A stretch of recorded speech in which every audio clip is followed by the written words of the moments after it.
guys, welcome back to Grazy TV. So today I'm going to be talking about some scary stalker incident that happened recently, and I'm going to be telling you guys some of the freaky things that I've experienced in Korea and some of the tips, especially if you're young, solo female living in Korea, not just Korea but anywhere around the world, to always be safe. If you guys have any female friends, sister, whoever, share this video. So first, let's talk about the creepy incident that happened recently. This happened February 28, 2019 in a town called Chilim in Seoul.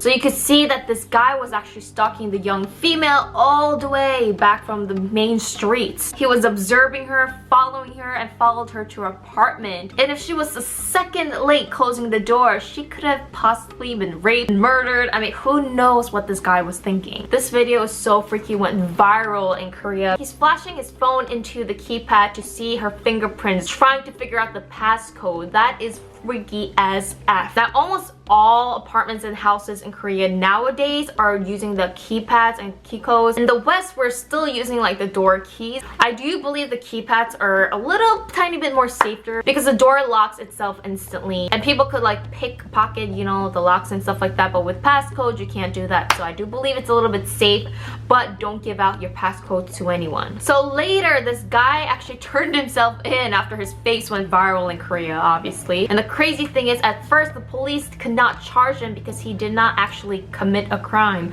But after this video went viral, there was about over 70,000 petitions from the public. Because of the public outrage, the police was able to charge him with at least something. So the police changed its stance and accused the suspect of attempting rape. If this video did not go viral, this guy could be out on the streets just loose, stalking other girls, and who knows what he could have done. This man was in his 30s, and Chilim-dong is actually known to be a little bit of a less fancy town in Korea. So a lot of young kids live by themselves because a lot of these people are students that live in Chilim-dong, and a lot of one rooms are a lot cheaper in Chilim-dong compared to like places like Gangnam and, you know, more richer, fancier areas. There isn't really enough great safety in this area. So I'm gonna be talking about some of the scary incidents that I faced when I was living in Korea alone. So the first thing is crazy.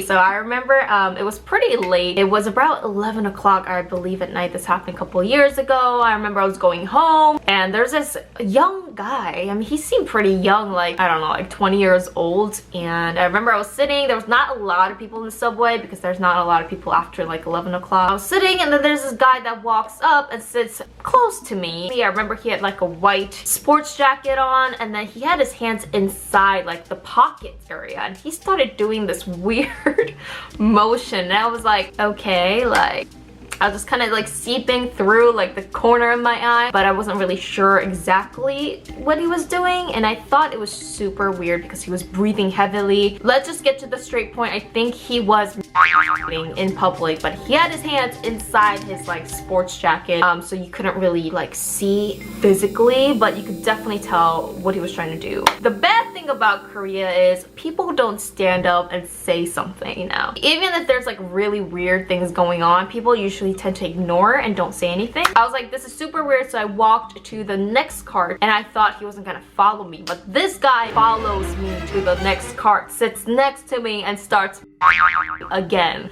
You could definitely see the motion going on there, breathing heavily, and he had like a mask on, so I couldn't really see like his face. That's when my alarm senses just went on, and I was like, oh my god, I need to get out of this cart. This guy could follow me, this guy could like grab me and do something weird. So I remember I just kept walking to the next cart until we stopped at a station. I literally run down, I bolted up the stairs, and I was trying to check and see if he was following me. Thank god, at least I think I lost him because I kept going to a different cart. I don't believe he actually got off the station because I went all the way upstairs and I didn't see him there. So I had to take the next train home, but that was pretty scary. And back then I was still young and naive, and like no one was like helping me, so I thought I just kind of let it go. But if it was me now and that happened, girl, I would report it to the police right away. If that ever happens to you, get off the station, go to the nearest, you know, guard at the subway station. There's always someone there. Second incident that happened was, again, it was at the subway. It was pretty late at night, and I believe I was kind of living a little bit farther away from like Gangnam area, and I was going to my aunt's house because that's where I was living when I first arrived in Korea. And again, this was late at night, so there was not that many people. The subway was not crowded at all. So the subway door opening area is here where the windows are, and I was standing here, and I remember the two men stood like right beside me. I was like, bruh, like there's so much space here, like why are they standing right beside me? And that's when I got my alarm senses up again. I was like, there's something going on. This doesn't feel right. And I remember I saw like the reflection from the windows, and I saw the guy behind me, and that's how I knew he was so close to me. The other guy was kind of set down after a while. That's when I kind of like walked over like a foot or two, and then he followed me right behind me again. I was like, oh my god, this is super creepy. I remember I felt his shoe behind my shoes. That's how close he was. And I just remember like these guys are trying to follow me, and I think they were getting ready to literally bolt out with me if I went out of the station. I remember I was like trying to think, what am I gonna do? Because if I get off any station, this guy's gonna follow me. And a lot of the stops in this train I was in, like the stops were kind of quiet. It wasn't like in the Gangnam station area where there's like a lot of people, so all these stops were empty. So what I did next was the train stopped at some station, the doors opened, and I waited. I was like, okay, I'm gonna fool this guy into thinking that I'm not gonna get off the station. But right as the door was gonna close, I bolted out. So when I get out, the station door just closed, you know, like right away, to startle the guy, you know. That's when the guy probably got startled, and he like was gonna move, and then he just like the door closed on him, so like he there was no way he was able to follow me. And I was like, woo. Some people might listen to this story and be like, maybe he was just trying to like get your number or some shit. Like, no girl, I felt that vibe. It wasn't a great vibe. So that was again another close call with some weird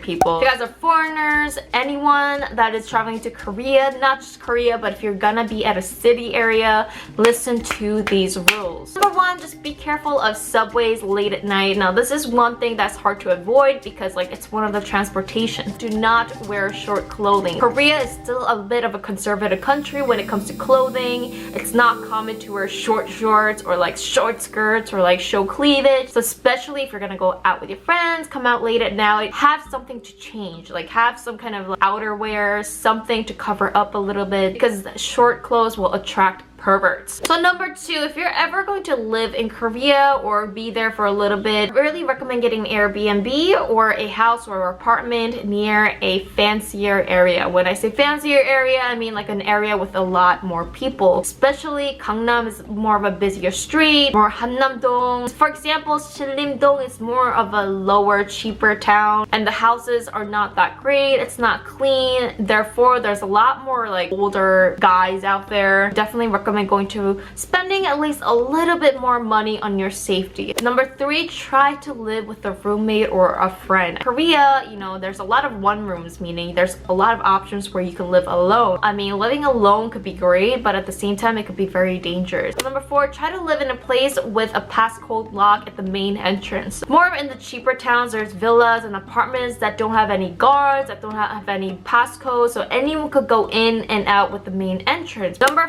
five, If you're gonna order food in Korea, I've learned to never give them your apartment number. Always meet them downstairs at the main entrance. Don't give your apartment number because there was a lot of cases where these delivery men remember where you live and they could come back and who knows, could stalk you, do some bad things to you. If you're ever coming back home from a party, from a drinking, always have someone in your contact that will be available to talk to you at night. Have a friend that you trust that you call at any time of the day just in case if anything happens. If anyone tells you to come with them somewhere, don't follow them. So there's a lot of people who are into these cult religions that will all of a sudden come up to you. This happened to me once and say, oh my god, I'm hurt, like I need some money, can you come follow me? There's a hospital right there that I need to go to, can you please help me out? These things 99% of the time can be a scam unless someone is bleeding in front of you and someone is telling you call emergency right there on the spot. Usually it could be a cult scam. Or there are people that come up to you and say, hey, like I feel a strong energy around you. Do you want to do some kind of ritual with us? You have to pay $300 though. I mean, like these crazy cult things that happen in Korea, so never follow anyone anywhere. Don't give them your address. Don't be naive just because you're a foreigner, just because you're female. In Korea, literally, I slept at like 5-6 a.m. because everyone is awake at night for some reason in Korea. So whenever I would come back home, I would always be like really aware of my surroundings, especially a lot of apartments are in like corners and streets away from the main street. So always like check around your surroundings, make sure no one is following you. Remember your surroundings so you know where like a supermarket is, where like a convenience store is, so you could run there if anything happens. I might get into this in another video, but be careful of secret cameras, especially if you're gonna go to a motel. I recommend not going to a motel in Korea, but if you have to, just be careful of secret cameras, especially if you're going up the escalator or like stairs in Korea, because there's stairs everywhere in Korea. Make sure you're not wearing short skirts or short pants where people could like slip their phones and record you secretly, because that happens quite a few times in Korea. Or have like some kind of cardigan that you can wrap around, you know, your waist to cover your buttocks. 119 is the emergency number in Korea. I know in the West it's usually 911. I don't know what it is in Europe, but in Korea it's 119. So remember that emergency number. Put a like, a thumbs up if you have any friends that are traveling, or you know, friends who are very naive. I don't know. These things happen to anyone at any time. Please be careful, and I hope that this video helped you guys. Remember to subscribe, and I'll see you guys next time. Bye!